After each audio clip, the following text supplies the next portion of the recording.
Bonjour à tous, je suis Myriam Victor et je suis ravie, de vous accueillir à cette webconférence à destination des élus de CSE, des responsables de ressources humaines et des chefs d'entreprise sur un thème encore, bien trop souvent, méconnu, la médiation, qui peut notamment, servir, pour résoudre les conflits entre les employeurs et les IRP. Quelques mots pour, présenter Jury Travail à ceux qui ne nous connaîtraient pas. Jury Travail est le leader de l'information juridique en ligne. C'est tout d'abord, des articles sur l'actualité juridique. C'est également un abonnement qui vous donne accès à une base documentaire, juridique rédigée dans un langage clair, à de nombreux modèles de courrier ou de contrats, ainsi qu'à une équipe de juristes qui répondent à toutes vos questions par téléphone. C'est également un réseau d'avocats auquel appartient maître Anaïs Carrel, avocate au barreau de Paris, que nous avons le plaisir de retrouver une nouvelle fois au cours d'une de nos webconférences aujourd'hui et qui va devenir officiellement médiatrice sous peu, je crois. Bonjour à vous, maître, et merci d'être parmi nous. Bonjour, merci à vous de m'avoir invité et de nous avoir conviés sur ce thème qui me tient particulièrement à cœur. Comme vous l'aurez compris, donc je suis avocate et en parallèle, j'ai fait des études pour être médiateur. Prochainement, j'aurai mon diplôme et prochainement, je serai inscrite auprès du barreau de Paris en tant que médiateur. Voilà, je crois qu'on peut dire que le Covid a encore ralenti certaines procédures et fait que, normalement, vous auriez dû déjà avoir votre diplôme en poche, mais tout a été, ralenti. Exactement. Donc, comme, d'habitude, nous avions mis à votre disposition un formulaire en amont, de cette webconférence afin de vous permettre de poser toutes vos questions. Nous les avons donc transmises à maître Carrel qui y répondra au cours, de cette webconférence. Nous avons prévu 45 minutes, et nous allons essayer de nous y tenir. Si vous souhaitez poser des questions, j'ai 2 collègues juristes, Alice et Alexandra, qui sont chargés de vous aiguiller vers des articles ou dossiers de notre site dans la fenêtre de chat et vous pouvez y accéder via la barre de configuration qui doit apparaître soit en bas de votre écran, soit sur le côté, et c'est un bouton qui représente une petite main. Si vous avez besoin de conseils juridiques, je vous invite fortement à contacter, maître Carrel, dont vous voyez les coordonnées sur la présentation. Nous avons reçu beaucoup de questions, pour cette conférence et nous vous en remercions vivement. Toutes les questions reçues ont été, regroupées sous différentes thématiques. Donc tout d'abord, nous allons nous attacher à définir ce qu'est, la médiation, à en donner son déroulement. Vous avez été également nombreux à nous poser beaucoup de questions sur les médiateurs, y compris très intéressés pour devenir médiateur éventuellement. Et nous aborderons également le coût de la médiation. Donc commençons tout d'abord par définir ce qu'est la médiation. Est-ce la même chose que la conciliation qui intervient au début de certaines procédures, maître? Alors, déjà, la médiation fait partie des modes amiables qui sont mis en œuvre. Donc, on en a différents. Celui-ci en est un parmi d'autres. Et la conciliation aussi, une sorte de mode amiable aussi qui existe. Alors, je vais parler particulièrement par rapport au droit du travail, que ce soit collectif ou individuel, parce qu'on est plus sur ce thème-là, sachant qu'il y a d'autres choses qui existent. Vous connaissez sûrement la conciliation auprès du Conseil de prud'homme, qui est une première phase avant un bureau de jugement pour prendre une décision. Donc ça concerne tout ce qui est conflit individuel du travail et où vous vous retrouvez face à 2 conseillers, où vous expliquez votre situation et où éventuellement on vous propose une solution ou pas. Voilà. La conciliation dans le Conseil de prud'homme aujourd'hui ne fonctionne pas très bien. On a très peu de conciliation, sauf si les parties sont mis en accord avant. Cette phase de conciliation n'existe pas dans le collectif, mais ça ne veut pas dire qu'on ne peut pas mettre en place une conciliation. La différence principale, on va dire, conciliation-médiation, c'est le but, enfin la façon de faire. C'est-à-dire que la conciliation, on va être face à quelqu'un qui va vous écouter et vous proposer des solutions, va vous aiguiller. Ce sont des professionnels souvent du droit ou des personnes en tout cas qui ont été formées. Le médiateur, c'est pas du tout le même intérêt. C'est vraiment un processus où on va amener les parties à essayer de renouer un dialogue. Ça ne veut pas dire qu'on va devenir amis à la fin, hein, bien évidemment, mais l'idée, c'est de renouer un dialogue pour que ces personnes arrivent à trouver leur solution, mais leur propre solution eux-mêmes. Et la différence, c'est la pérennité de la solution. C'est-à-dire que quand on vous impose une solution, c'est quelque chose qui est lié à la personne. Souvent, quand on vous propose des choses, c'est souvent lié à une expérience, un vécu que la personne a eu, qui n'est pas forcément celle de votre histoire. Alors que dans la médiation, c'est vous-même qui allez dénouer votre histoire. Si vous le souhaitez, bien évidemment, c'est pas une obligation, mais si vous avez envie. Et c'est vraiment, à mon sens, la principale différence, ça va être ce point-là qui va apparaître. Et pour définir la médiation de manière un peu plus générale, donc, maintenant que j'ai différencié conciliation, médiation, c'est véritablement un processus où vous avez des personnes qui viennent, donc ça, on appelle ça des médiés, qui viennent s'exprimer librement et en toute confidentialité. Ça, c'est quelque chose de très important, la confidentialité dans la médiation, qui a donc pour but de renouer une communication entre les différentes personnes par l'intermédiaire d'un canal qui est le médiateur. Le médiateur n'est qu'un canal, il n'a aucun avis, aucun jugement. Et c'est toute la différence qu'on peut avoir avec tous les conciliateurs, les juges, les arbitres, enfin tous les autres modes qui existent aujourd'hui, qui sont aussi des techniques de règlement des litiges. J'ai pas de problème. Mais dans certains cas, on a besoin de comprendre. Et on n'arrive pas à comprendre, donc on ne trouve pas de solution. Donc vraiment, c'est cet aspect-là qui est différent. Et il faut bien penser à le différencier de tous les autres types de médiation qui existent. Vous avez peut-être entendu parler du médiateur de la République, c'est pas la même chose, c'est pas la même technique. Médiateur de la consommation, c'est encore autre chose. On est plus vers la conciliation. Il y a souvent une confusion entre conciliation et médiation. Même dans les textes européens, il y a encore des confusions. Vous avez les médiateurs d'entreprise au sein, par exemple, quand vous avez une difficulté avec votre banque, il y a un médiateur, vous pouvez contacter un médiateur qui va régler votre litige. Vous n'allez jamais le rencontrer, vous n'allez pas forcément parler avec lui. Bon, voilà, il y a plein de types de médiateurs qui existent aujourd'hui. Là, je vais vraiment focaliser sur le droit du travail, mais si vous avez des questions, bien évidemment, je peux répondre sur ces parties-là aussi. Merci beaucoup, Maître. Donc, nous avons choisi de parler de la médiation aujourd'hui parce qu'il nous semble qu'elle sera amenée à se développer de plus en plus à l'avenir. Pourquoi cela? Alors, il y a deux choses. Première chose, il y a une obligation, on va dire quelque chose qui devient obligatoire depuis janvier 2020. Donc, on a un texte qui est sorti en fin 2019 qui contraint, avant d'engager une procédure judiciaire, de mettre en place des modes amiables, tels que la procédure participative ou la médiation. Et donc, si vous ne faites pas la démarche, mais c'est pas juste une démarche où on écrit dans un courrier, voilà, je vous propose une médiation, c'est véritablement tenter d'expliquer et d'amener les gens à aller en médiation, vous ne pourrez pas assigner en justice derrière. Alors, ça vaut uniquement là pour le contentieux collectif du travail. Ça ne vaudra pas pour l'individuel parce que on est devant le conseil de prud'homme et on a cette phase de conciliation qui est un peu à part. Et donc, on considère qu'on a déjà, entre guillemets, ce mode amiable qui est mis en œuvre. Donc, on ne le fera pas. Mais tous les litiges qui sont inférieurs à 5 000 € aujourd'hui doivent passer par cette phase-là avant de pouvoir assigner en justice. Sinon, on est bloqué. Et c'est une cause de nullité de la procédure. Donc ça, c'est vraiment voilà, le point, on va dire l'obligation. Après, vous avez un autre point qui est pas prévu par la loi, mais on a une pression des magistrats. Pression des magistrats dans certains secteurs, et notamment à la Chambre sociale de la Cour d'appel de Paris. On a eu une période où, à chaque audience, on avait des obligations, enfin, on nous demandait d'aller en médiation et on avait une pression qui était très forte. Et on se disait, la question qu'on se posait tous, on se disait, mais est-ce que si on n'y va pas, on va perdre?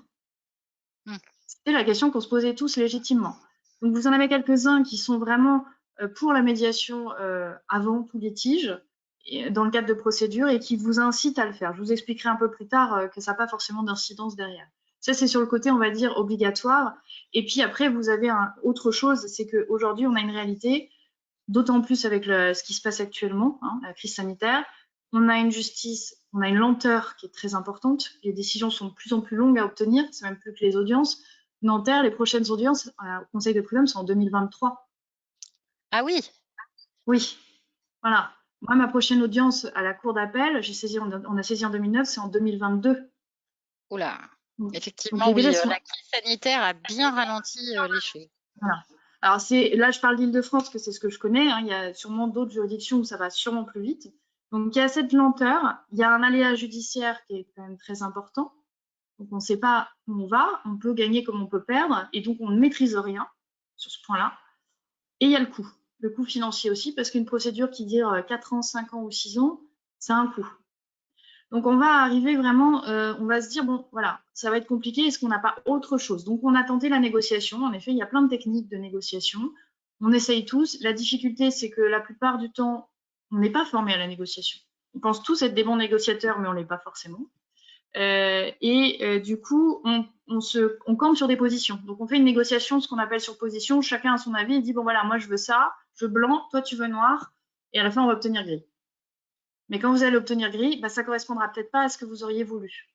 Ça ne sera pas vraiment ce que vous voulez. Donc, il y aura une rancœur. Donc, c'est vraiment ça. Et le dernier point, je pense, qui est important, c'est qu'aujourd'hui, on a envie d'avoir du sens. On a envie de comprendre.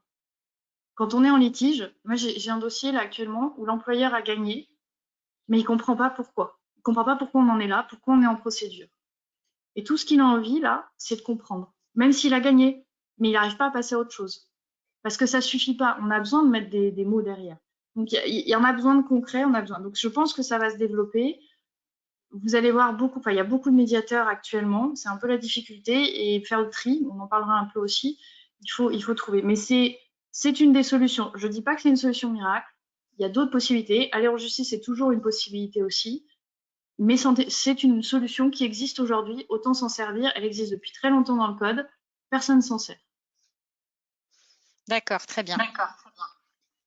Et pour quel type de litige ou de conflit la médiation peut intervenir? On a eu beaucoup de questions de nos inscrits sur des litiges entre employeurs et salariés, notamment dans le cadre d'une procédure de licenciement pour négocier les indemnités de licenciement, etc. La médiation peut-elle jouer un rôle aussi à ce niveau-là? Et vraiment, oui, je reviens à la question initiale. Quel type de litige exactement? Alors, quel type de litige? Déjà, tous les litiges peuvent aller en médiation. La seule limite en droit du travail, je cantonne vraiment au droit du travail, c'est dès qu'on est en cas d'accident du travail ou maladie professionnelle, la médiation ne pourra pas être mise en œuvre. Parce que là, il y a la CPAM derrière, il y a d'autres enjeux et on ne peut pas. Parce qu'on ne peut pas négocier non plus sur ce thème-là. Donc, c'est pas possible. Sinon, tout litige est possible. Donc, à tout moment. Parce qu'il y avait aussi la question quand, c'est pour et quand. C'est à tout moment du licenciement. Enfin, si c'est avant licenciement, après licenciement. Maintenant, vous avez des critères qui sont plus favorables à la médiation que d'autres. Par exemple, si vous êtes, c'est l'ancienneté de la relation. Vous avez une relation qui est très ancienne, on a envie de comprendre, on a envie de savoir. Donc, voilà, la discussion, on en a besoin pour comprendre. On va avoir aussi dans les cas où on va garder un lien. Par exemple, vous êtes licencié, mais derrière, vous allez peut-être travailler dans une société qui va travailler avec votre ancien employeur. Et vous pouvez avoir des relations qui restent. Donc, il faut purger ce conflit, parce qu'il n'y a pas qu'un conflit financier, il y a d'autres conflits autres, et il va falloir aller le purger. Donc, on a ces critères favorables qui vont faire que on va le mettre en œuvre. Maintenant, clairement, aujourd'hui, dans le cadre d'un licenciement, côté salarié, j'ai toujours des avis positifs. C'est-à-dire que les salariés ont vraiment envie d'aller en médiation pour comprendre. Notamment, si je vous dis vous êtes licencié pour insuffisance professionnelle, c'est quelque chose d'extrêmement dur à vivre pour la personne et elle a besoin de comprendre. Et c'est pas à l'entretien préalable qu'on arrivera à gérer ça. Si pour l'employeur, c'est plus compliqué de voir l'intérêt. Il va se dire bah oui, mais enfin bon, je licencie, bah on verra ça plus tard. Et il va souvent attendre qu'on arrive en conciliation ou en médiation éventuellement si on lui propose et s'il connaît. Parce que s'il connaît pas, il le fera pas. Les cas où ça fonctionne le mieux en droit individuel, c'est le harcèlement. Harcèlement, c'est vraiment un moyen d'anticiper et de régler le conflit. Parce que des fois, c'est pas véritablement, enfin, c'est du harcèlement, mais pas du harcèlement juridique. Et c'est très mal vécu et on peut arriver à l'organiser.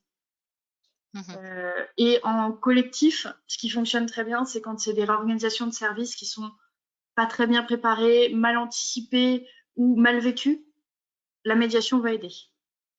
Va vraiment aider parce qu'on va se mettre autour d'une table et on va discuter et on va se dire les choses. au lieu d'attendre le conflit. Après, je vous ferai la différence entre les deux.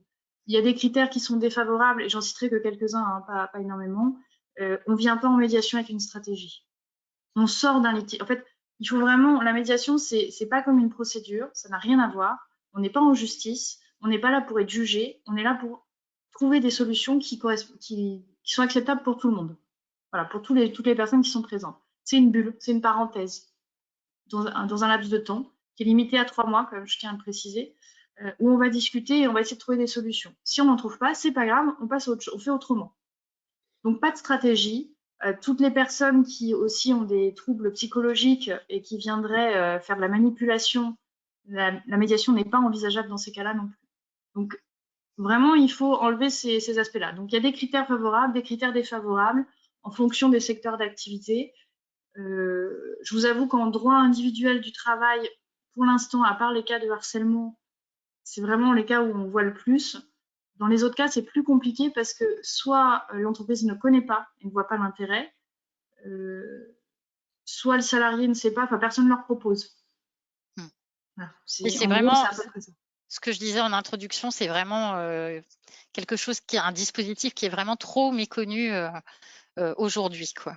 C'est dommage. C'est des techniques en fait, hein, c'est toutes les techniques. Oui, et puis vous m'expliquiez, entre autres, quand nous préparions la webconférence avant-hier, à quel point vous aviez dû désapprendre un peu votre métier d'avocat en apprenant celui de médiateur, puisque l'avocat est forcément dans le stratégique. Si j'avance tel argument, la partie adverse va m'opposer telle chose, et là, absolument pas, quoi. Donc c'est vraiment un dispositif, absolument rien à voir. Un dispositif très nouveau. Oui, bah, en tout cas pour les avocats, les juges, les notaires, c'est pas forcément évident et c'est une démarche personnelle. Et dernier point aussi, je précise parce que c'est quand même important, critère très favorable à la médiation, c'est quand on a des intercultures. Quand vous avez des personnes de cultures différentes, il y a des fois des incompréhensions qui sont dues juste à une question de culture et qu'on peut lever en médiation et qui peuvent éviter des situations compliquées finalement alors que c'était quelque chose qu'on ne se comprenait pas. Voilà. Ça marche très bien dans ces cas-là aussi. Merci. Donc, nous allons aborder maintenant le déroulement de la médiation. Qui peut être à l'origine d'une demande de médiation? Est-ce que l'un des deux protagonistes peut la refuser?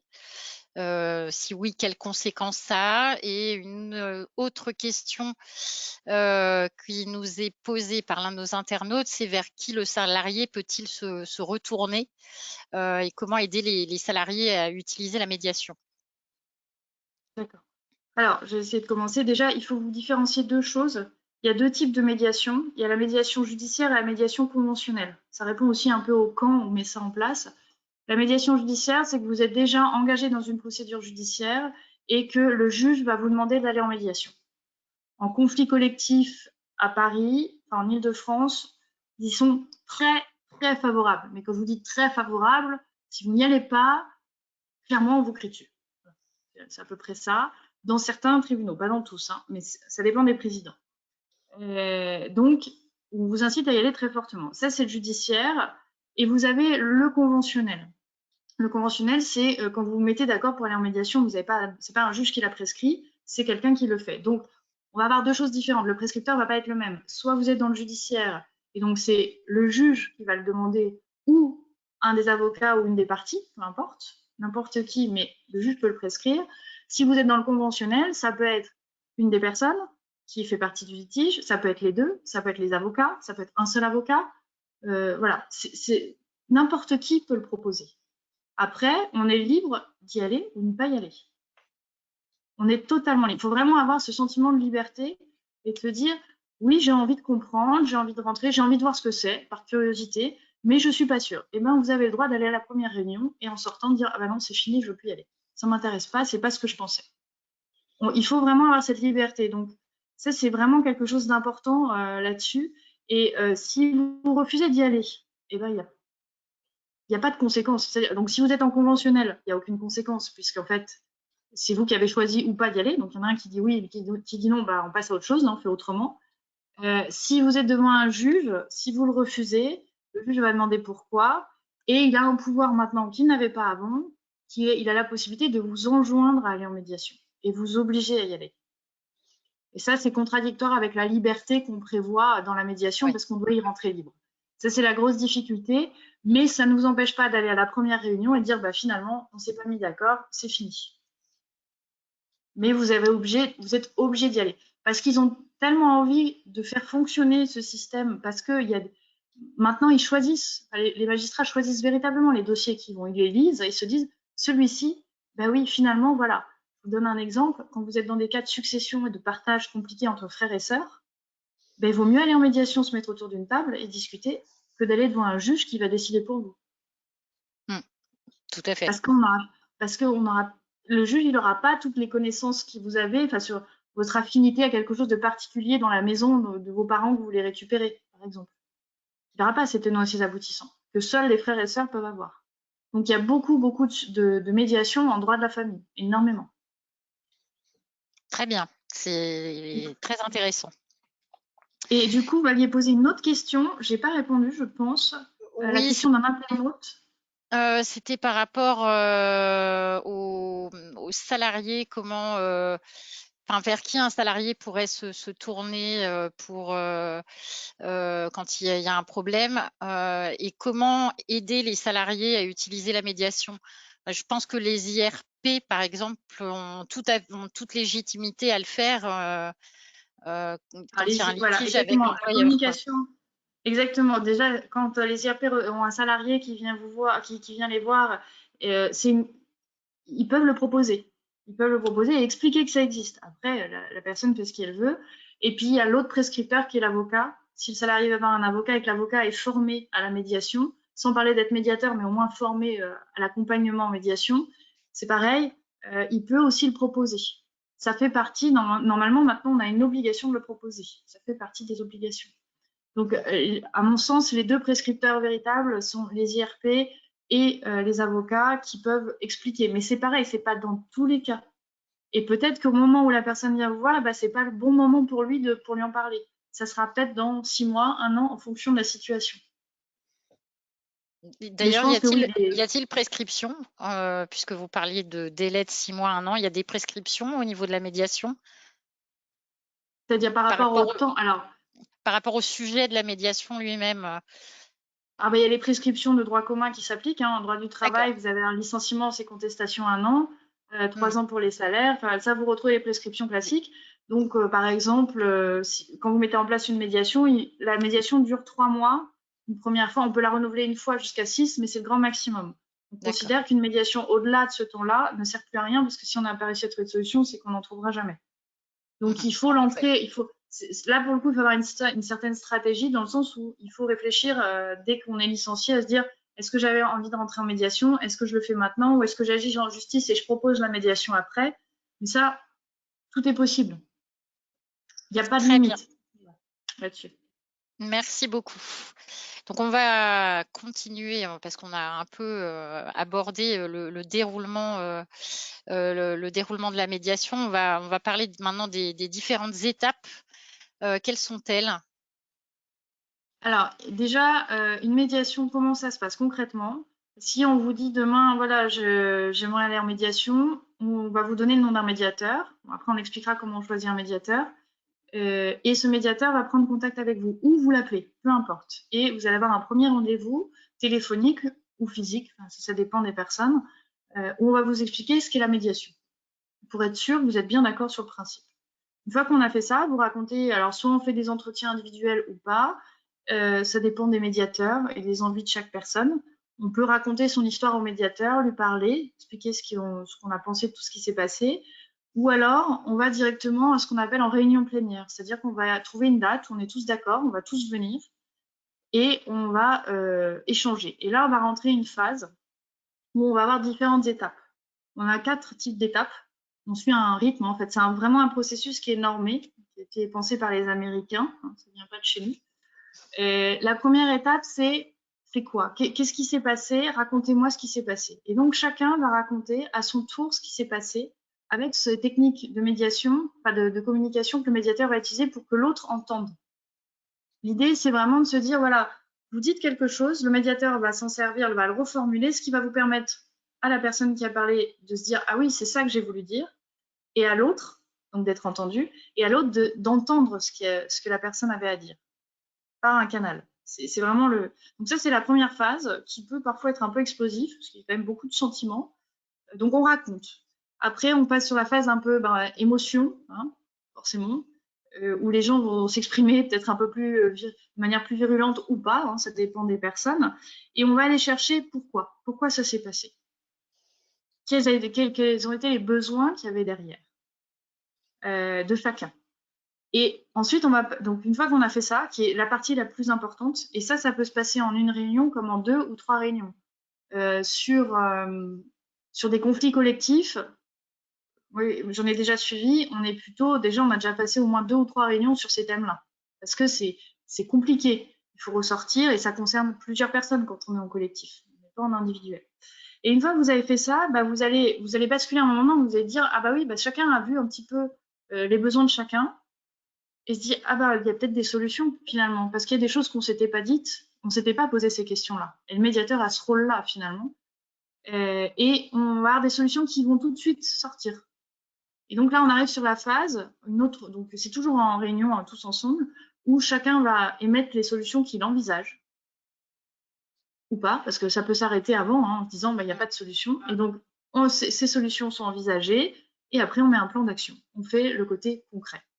Donc, on les marque sur un papier et on voit. Et ça se termine. Alors, c'est là où il y a 2 possibilités. Soit on décide de rédiger un accord, et c'est tout l'intérêt de la présence d'avocats à ce moment-là, parce que le médiateur n'a pas le pouvoir de rédiger un accord. Il n'est pas avocat, il n'est pas profession réglementée là-dessus. Soit vous vous serrez la main et puis vous partez chacun de votre côté et ça ne pose plus aucune difficulté, vous avez réglé. Tout dépend de l'enjeu qu'il y a derrière. Ça dépend vraiment. Quand on est sur des troubles de voisinage, par exemple en médiation, des fois, une poignée de main, ça suffit. Voilà. On n'a pas besoin de signer un accord pour ça. Quand on est en droit collectif, par exemple en droit du travail collectif et qu'on est sur des organisations de services qui ne sont pas très bien passées, on va plutôt faire un accord transactionnel à la fin, qui aura une valeur juridique. Très bien. Mais ça, c'est la phase en dehors. Donc voilà, on a vraiment ces phases-là qui sont coupées. C'est-à-dire qu'à tout moment, on peut appeler le médiateur. À tout moment, on peut avoir des entretiens. On peut s'arrêter en médiation. Quand on est en réunion tous ensemble, on peut dire au médiateur, là, stop, j'ai besoin de vous parler tout seul. J'ai besoin de parler à mon avocat. J'ai besoin de parler à quelqu'un. Et voilà. Et c'est des séances qui durent 2-3 heures. Alors, en collectif, c'est plus long quand même, pour l'avoir vécu, parce que les sujets ça concerne quand même beaucoup de personnes et c'est souvent plus compliqué. Donc, c'est totalement libre et après, c'est aux personnes d'organiser, en fait. Ils choisissent ce qu'ils veulent. C'est vraiment cette liberté qu'on n'a pas dans la justice. Oui, non, c'est une approche vraiment nouvelle. Oui.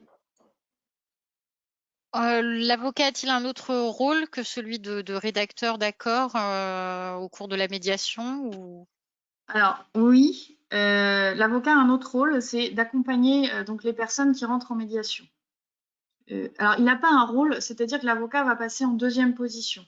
Le principal protagoniste dans une médiation, c'est le médié. C'est celui à qui il arrive l'histoire. Donc, soit le salarié, soit l'employeur, ou soit les IRP. Quand vous êtes CSE, c'est la question c'est vous qui allez parler.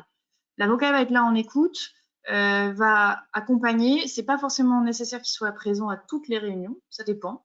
Ça, c'est à voir. Moi, j'ai des médiations où j'assiste pas en tant qu'avocat parce que j'en vois pas l'intérêt. Ça va faire des coûts financiers qui n'ont pas d'intérêt. J'ai plus intérêt à venir aux dernières réunions pour acter de l'accord avec eux, éventuellement. Donc, on va différencier en fonction des thèmes, bien évidemment, et des litiges qu'il va y avoir. Mais sinon, il a un rôle de deuxième plan. Il est en écoute et il va plutôt avoir un rôle à l'extérieur de la réunion, en dehors, pour dire voilà, il s'est passé ça, ça serait peut-être bien de recaler, peut-être qu'on pourrait proposer ça comme solution. Il va vraiment être en conseil et en soutien des membres du CSE et puis éventuellement aussi savoir stopper par moment et dire là, il y a quelque chose que vous n'avez pas, le médiateur ne connaît pas une information que vous avez, l'avocat va pouvoir stopper et dire il va peut-être falloir qu'on vous parle en particulier. Voilà, il intervient. Voilà. Et pour ça, à mon sens, c'est important que l'avocat ait été un minima formé sur la médiation. Parce que il n'est pas là pour plaider, il n'est pas là pour défendre. Ça n'a absolument rien à voir comme rôle. Mm. Et c'est pas simple non plus pour les clients qui ne comprennent pas à quoi il sert. Oui, surtout qu'il faut le payer aussi. Exactement. Alors, si la médiation aboutit, cela évite donc d'aller au tribunal, si je comprends bien. Ça éteint donc l'action en justice, éventuellement. Je réponds juste à une question d'une internaute qui vient de nous la poser. Et que se passe-t-il? Alors, ça n'éteint pas. Ça n'éteint pas. C'est-à-dire que ça dépend. Si vous signez un accord transactionnel, oui. Si vous ne signez rien, d'accord. Non. D'accord. Voilà, ça va être c'est la précision utile que j'oubliais, effectivement. Merci. Et donc, que se passe-t-il si la médiation n'aboutit pas? Est-ce que vous avez déjà en partie répondu à cela, mais est-ce que ça peut avoir des conséquences sur la suite de la procédure ou vraiment c'est deux process totalement hermétiques? C'est deux choses totalement différentes. Il faut savoir que la médiation est totalement confidentielle. Donc, tout ce qui se dit en médiation reste en médiation. Rien ne ressort derrière. Donc, on ne pourra pas se servir de ce que vous avez dit en médiation contre vous dans le cadre d'une procédure. Et on signe de manière générale un accord de confidentialité quand on entre en médiation. Voilà, ça c'est le principe.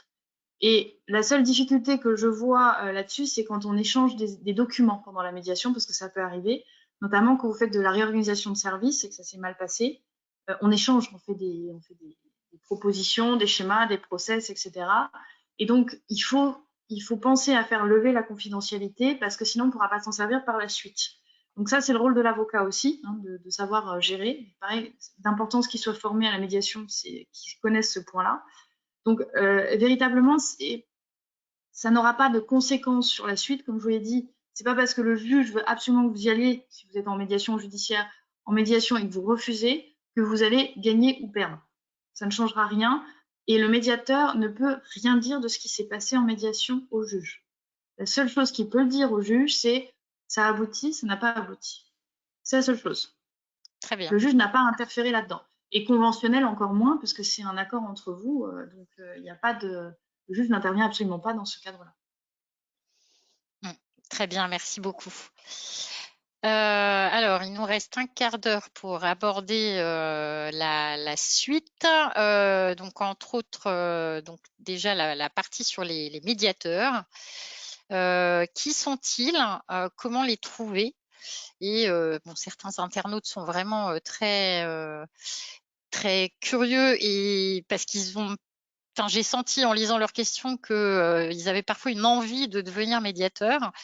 Existe-t-il une formation spécifique? Et on a même un participant de la webconférence qui vous félicitait de l'obtention de votre diplôme et qui vous demandait de quelle école vous sortiez. Voilà. Bon. Alors, j'essaie de répondre. Je parlerai un peu plus personnellement, parce que vous comprendrez pourquoi aussi on fait ça, parce que c'est pas anodin comme formation, ça prend du temps. Alors, qui sont les médiateurs? Alors, tout le monde peut être médiateur. Voilà. Il n'y a pas de règles, c'est pas des avocats. Alors, vous voyez beaucoup d'avocats. Moi, dans ma formation, j'ai eu des avocats, des juges, des notaires, un ostéopathe, une sophrologue, un gendarme, des retraités. J'ai eu tous les types de formations, des RH. J'en ai eu aussi. Alors, j'ai pas eu de CSE, hein, je suis désolée, j'ai eu personne, enfin, en tout cas, j'ai connu personne de CSE. Vous avez des ingénieurs. Toute personne qui a envie de se former à la médiation peut se former à la médiation. Il n'y a pas de limite sur ce thème-là. La seule chose qu'il y a aujourd'hui, c'est qu'il n'y a pas de formation dédiée, c'est-à-dire qu'il n'y a pas de réglementation sur le métier de médiateur, parce que c'est pas considéré véritablement comme un métier, une profession. C'est quelque chose qui s'est développé. Et au niveau européen, on commence à avoir un code de déontologie des médiateurs, mais qui n'est pas reconnu par tous, parce qu'il n'y a pas de réglementation. Alors, je pense que ça va venir incessamment sous peu. On ait une réglementation de cette profession, parce que ça devient une profession. Et on a, par contre, les professions réglementées comme les avocats, là, je peux plus vous en parler. Nous, on a des obligations de formation et on doit suivre une formation d'à minima 200 heures. Sans cette formation, on ne peut pas être médiateur, parce qu'on est une profession réglementée. Et je pense que pour notaires et juges, c'est pareil, ils ont quand même une certaine limite et des obligations de formation. Mais si vous êtes demain retraité et que vous voulez être médiateur, en gros, bah, vous marquez que vous êtes médiateur et vous êtes médiateur. Sauf que vous n'aurez pas fait la formation et que vous n'aurez pas fait le chemin qui est nécessaire pour comprendre comment ça fonctionne. Et vous ne serez pas un médiateur comme on peut l'entendre aujourd'hui dans les textes qui sont prévus. C'est là où on a une difficulté. Et quand vous dites comment les trouver, bah, comment les trouver, c'est un peu compliqué parce qu'il y a de tout. Comme il n'y a pas de formation officielle, vous trouvez plein de types de médiateurs. Et souvent, moi j'ai entendu beaucoup tout au long de ma formation des personnes qui avaient vécu des malheureuses médiations où finalement j'avais des confrères avocats qui étaient devenus médiateurs et qui n'arrivaient pas à faire la différence et qui se positionnaient en donneur de leçons. Oui. Donc ça ne fonctionnait pas. Et parce qu'ils n'étaient pas partis de leur cadre d'avocat en fait, ils étaient obligés de sortir de ce système-là, ils n'avaient pas compris ou ils avaient oublié, donc ça se passait pas bien. Forcément, la médiation n'aboutissait pas. C'est logique. Donc, on a maintenant des associations qui existent. Alors, c'est pareil, il y en a plein. Il y a des associations au niveau national et régional qui regroupent des médiateurs et qui permettent, en fait, par exemple, si vous voulez vous avez l'AME, je n'ai pas d'action chez personne, hein, je dis juste les noms que je connais et qui me reviennent, le CNMA, le CMAP, l'IME, qui sont des associations qui regroupent des médiateurs qui sont référencés chez eux, avec un code de déontologie qui leur est propre, souvent c'est à peu près les mêmes partout, hein, et qui vont permettre à l'association de vous proposer des médiateurs. Parce que le propre du médiateur, c'est d'être impartial. Hein. Et il ne faut pas qu'il ait de conflit d'intérêts, donc c'est très important.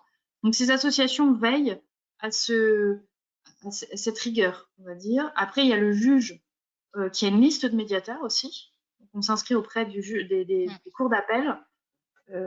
Et on est nommé ou pas par les juges. Ça, c'est aussi une façon d'avoir des médiateurs.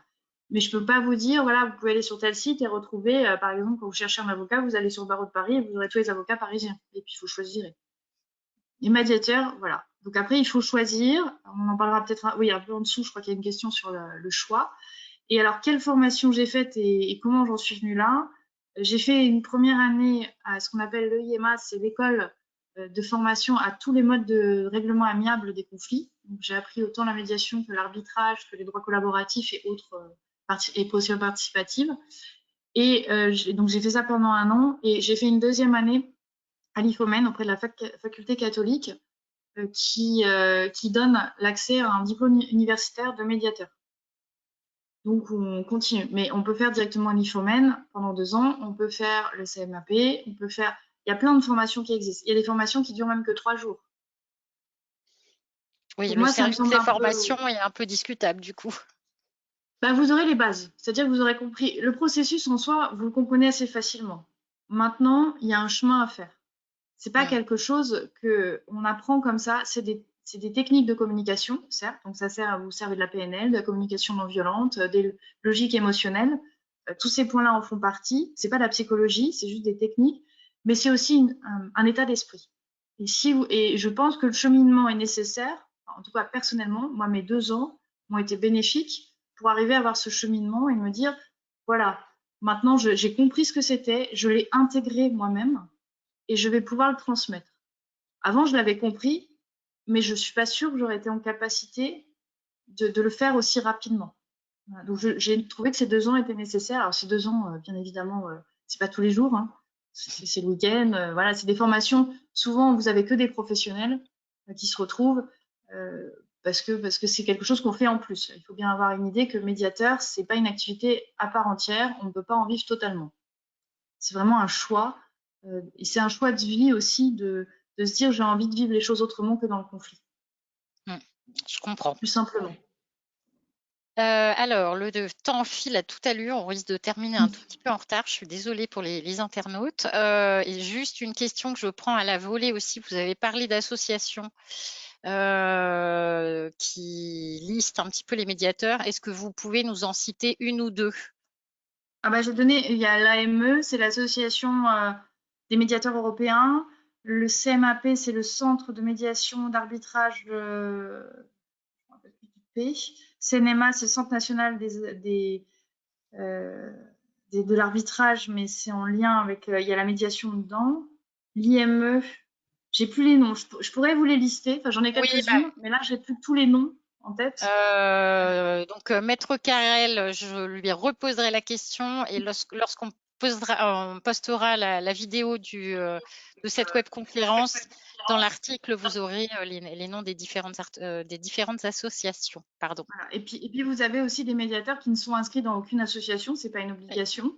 Oui. C'est une question qu'on se pose tous. Moi, c'est une question que je me pose actuellement, si je m'inscris ou pas dans une association.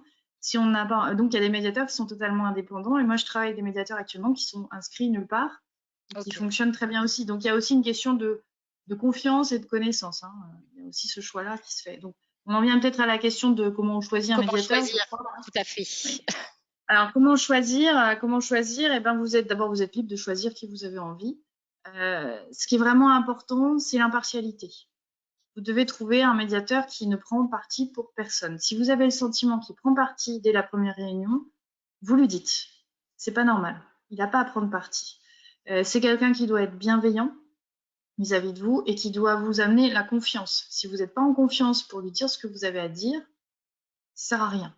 Donc vraiment, pour moi, c'est vraiment ces deux aspects qui sont importants, l'impartialité, la neutralité aussi, pas de jugement, aucun jugement sur les personnes, parce que c'est votre histoire. Nous, on est juste un canal. On sert juste à passer le message d'un côté comme d'un autre et à comprendre ce qui s'est passé, mais sans plus.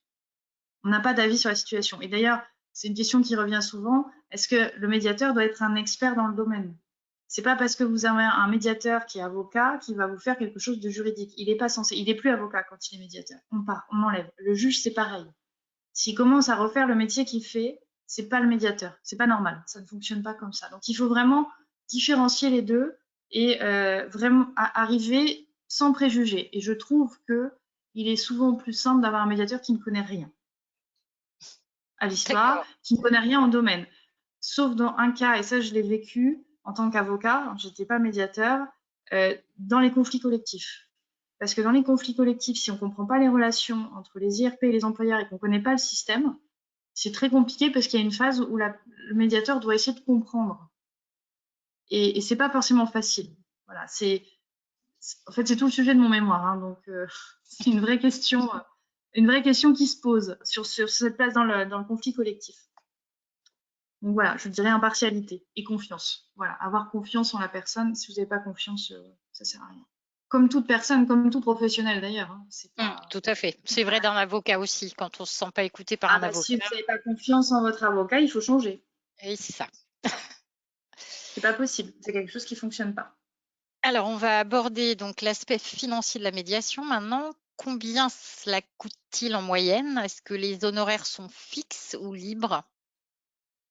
Alors, je vais vous donner. Donc déjà, c'est différent entre médiation judiciaire et conventionnelle. Médiation judiciaire, on a des barèmes. Alors pareil, c'est toujours Île-de-France. Hein, je suis désolée, je ne connais que ceci.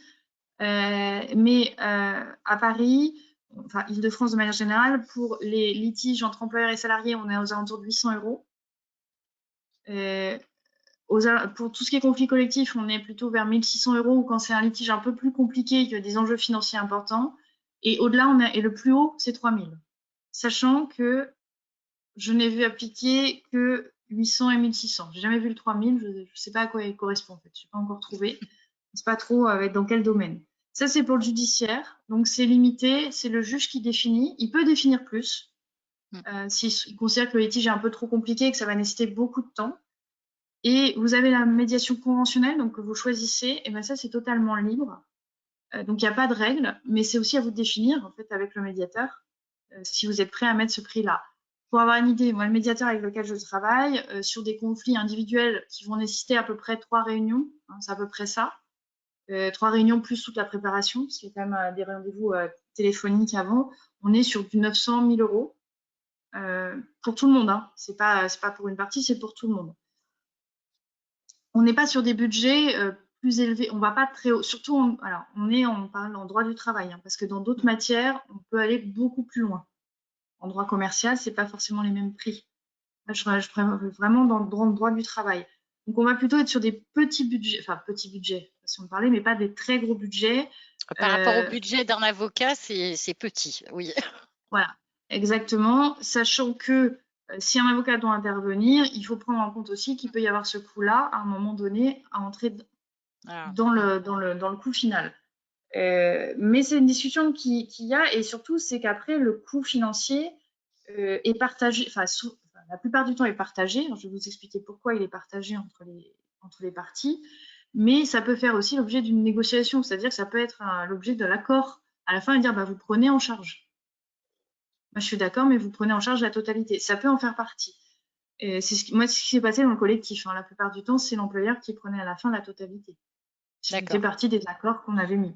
Alors, après, qui prend en charge on a un souhait en tant que médiateur, c'est que les parties partagent. Alors, souvent de manière 50-50, des fois ça peut être un peu moins en fonction des budgets de chacun. Mais pourquoi? Parce que quand quelqu'un participe financièrement, il va forcément s'investir. Oui. Ce qui n'est pas forcément le cas si c'est gratuit. Je vais faire un parallèle avec l'aide juridictionnelle. L'aide juridictionnelle, c'est parfait, ça aide les gens qui ont des besoins, mais ça aussi, il y a beaucoup de gens qui font 10 procédures différentes parce que c'est gratuit et qui vont encombrer la justice. Voilà. Et ils ne vont pas se rendre compte derrière des conséquences. Donc, il y a vraiment cet aspect de je m'engage à aller sérieusement dans cette démarche. C'est pour ça qu'on essaye de faire partager. Maintenant, on est totalement libre d'organiser comme on veut. J'ai eu le cas une fois, une médiation collective, où j'avais encore un CHSCT, donc, qui n'est pas personne morale, qui n'avait pas de budget, parce que les CHSCT n'ont pas de budget, c'est pas un CSE. Et donc, on avait le problème, c'est qu'on avait une médiation, mais on ne pouvait pas payer. Médiation ordonnée par un juge, donc pas de budget. J'ai dit au médiateur, comment fait-on? On ne peut pas, techniquement, matériellement, on ne peut pas payer. Comment fait-on? Donc l'employeur s'est engagé à payer la médiation parce qu'on n'avait pas le choix. Et même le médiateur avait dit si on ne trouve pas d'accord, c'est pas grave, je ne ferai payer que la moitié à l'employeur et le reste, tant pis pour moi. Alors, on n'est pas dans cette démarche financière. C'est pour ça que je vous disais, on ne peut pas en vivre. Oui, ça je me doute bien. Une petite question technique nous a été posée également. Est-ce que les montants dont vous avez parlé tout à l'heure sont hors taxe ou TTC? Alors, je ne l'ai pas précisé parce que ça dépend du statut du médiateur. Vous avez des médiateurs qui ne sont pas soumis à TVA et des médiateurs qui sont soumis à TVA. Voilà. Très bien. Donc voilà, ça dépend. On est désolé, on ne peut pas répondre précisément. La plupart du temps, c'est du TTC, mais voilà, moi, le médiateur avec qui je travaille, il n'est pas soumis à TVA, donc les 900 € par exemple que je vous annonce, ça va être du hors taxe, mais non soumis à TVA, donc de toute façon, vous n'en payerez pas. Ok, très bien, merci beaucoup. Alors une dernière question un petit peu ouverte. Quels sont les ingrédients nécessaires à une médiation réussie selon vous? Alors, par rapport aux personnes qui veulent entrer en médiation, à mon sens, c'est la sincérité. C'est-à-dire que vous y allez véritablement avec l'envie de trouver une issue, et non pas stratégique, mais vraiment une issue, quelle qu'elle soit. Vous pouvez venir avec vos avis au départ, et puis après, ça peut changer. La bienveillance. La bienveillance, c'est quelque chose de très important vis-à-vis de tout le monde. On ne vient pas là pour se taper dessus. On vient là pour s'exprimer et parler de soi. Vraiment de ce qu'on a vécu, de comment ça s'est passé. Et un troisième qui me semble important, c'est que le médiateur ait véritablement été formé à la médiation et que ce ne soit pas quelqu'un qui s'autoproclame ou qui a fait quelques formations. Parce que sinon, vous allez trouver la médiation, vous allez dire mais ça ne sert à rien. C'est une sorte de coaching, de négociation améliorée, mais je ne m'attendais pas à ça. Donc, véritablement, vous avez ces aspects-là qui sont importants là-dessus. Si vous venez pour jouer de la stratégie ou gagner du temps, parce qu'aussi il y a ça, c'est gagner du temps dans des procédures, ça ne sera pas une médiation réussie, on n'y aboutira pas. Vous venez pour des mauvaises raisons. Maintenant, tout est possible en médiation. Vous pouvez arriver avec un avis et repartir avec un avis totalement différent à la sortie. Ça, c'est la magie de la médiation. C'est arriver à comprendre ce qui s'est passé. Voilà. Eh bien, merci beaucoup, Maître. J'espère que ce format vous aura plu à tous. J'ai trouvé ce sujet vraiment passionnant. N'hésitez pas à contacter Maître Carrel pour toute question supplémentaire.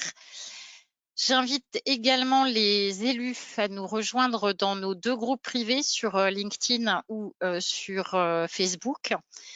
Mes collègues sont en train de vous transmettre les liens sur le chat.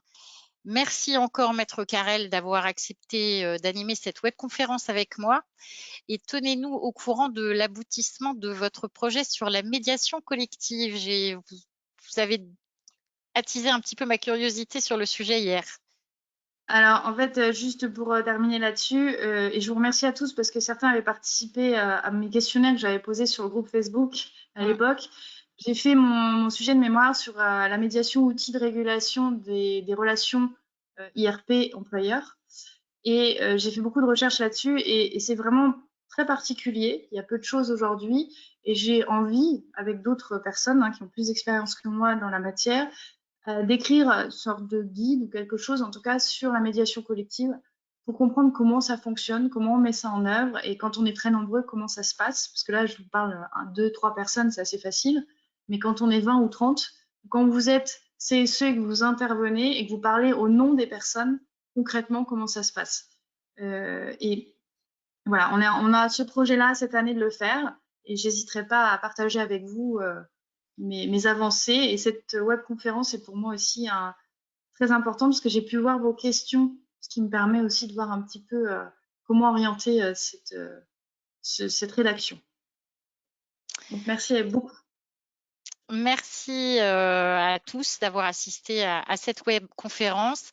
Je vous dis à très bientôt pour une prochaine webconférence qui devrait aborder le sujet du dialogue social par temps de Covid. Donc, on vous tiendra informé de la date. Donc, merci encore une fois à tous d'avoir assisté à cette webconférence. Au revoir et prenez soin de vous. À bientôt. Au À revoir. bientôt. Merci. Au revoir.